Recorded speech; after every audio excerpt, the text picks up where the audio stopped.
Disebutkan dalam hadis yang diriwayatkan oleh Imam Malik dalam kitab Muwatta'nya, Nabi SAW bersabda, Allahumma la taj'al qabri wathanan yu'bad. Ya Allah, janganlah engkau jadikan kuburanku sebagai sesuatu yang disembah. Oleh karena itu Allah Subhanahu wa taala lindungi kuburan beliau. Ya, lindungi kuburan beliau dari penyembahan-penyembahan makhluk-makhluk yang melakukan kesyirikan. Baik. Maka dari sini jelas bahwa haramnya menjadikan kuburan sebagai tempat ibadah dengan dua makna. Yang pertama, membangun masjid di atas kuburan atau menjadikan kuburan-kuburan berada di dalam masjid. Kemudian yang kedua, sholat di kuburan dengan menjadikan kuburan tersebut sebagai tujuan ibadahnya.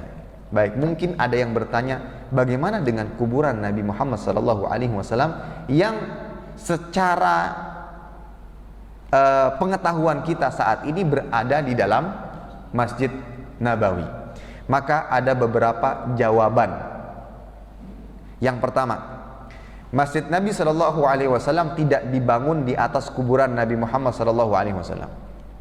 Ini yang perlu kita ingat. Kalau kita kembalikan kepada sejarah, Masjid Nabawi tidak dibangun di atas kuburan Nabi Muhammad SAW. Dan tentunya yang membangun adalah Nabi Muhammad SAW.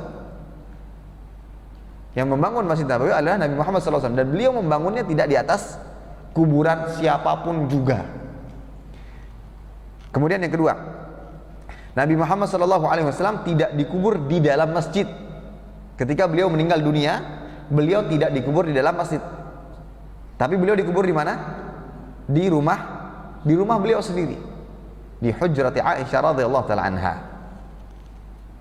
Kemudian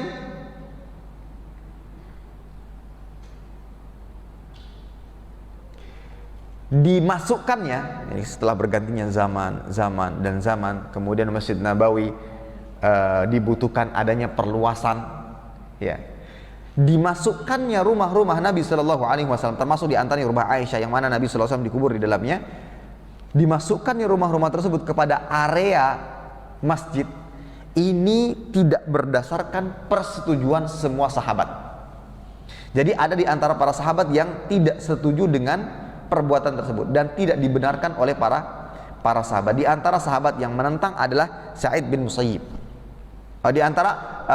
Termasuk di antaranya Sa'id bin Musayyib dari kalangan tabi'in. Ya. Jadi memasukkan rumah-rumah Nabi SAW yang mana Nabi SAW dikubur di sana, itu tidak semua berdasarkan persetujuan para sahabat. Bahkan banyak di antara para sahabat yang menentang perbuatan, khawatir akan fitnahnya. Ya, itu yang ketiga. Kemudian yang keempat, kuburan Nabi SAW berdasarkan realita yang ada saat ini tidak berada di area masjid. Tidak berada di area masjid. Kenapa? Karena bangunan atau karena kuburan tersebut terpisah dengan lapisan-lapisan dinding yang dibuat sedemikian rupa agar memisahkan kuburan Nabi SAW dengan sahabat-sahabatnya dari area masjid. Walaupun kita menganggapnya itu kan di dalam, tetapi dari sisi pembangunan yang dilakukan oleh khalifah-khalifah saat itu, dilapisi dengan dinding-dinding yang membentuk ruang segitiga yang tidak mengarah ke arah kiblat, dan itu yang membatasi dan membedakan mana area kuburan Nabi SAW dan mana area Masjid Nabawi. Dan kalaupun masih ada yang mengotot dan mengatakan ya tetap saja kan dia berada di dalam masjid, maka kita jawab kembali, mana yang lebih Anda utamakan? Pertama, perkataan Nabi SAW yang melarang menjadikan kuburan sebagai masjid, yang melarang sholat mengarah kepada kuburan, atau perbuatan-perbuatan beberapa orang, dan itu pun ditentang oleh banyaknya para sahabat. Mana yang lebih Anda pilih?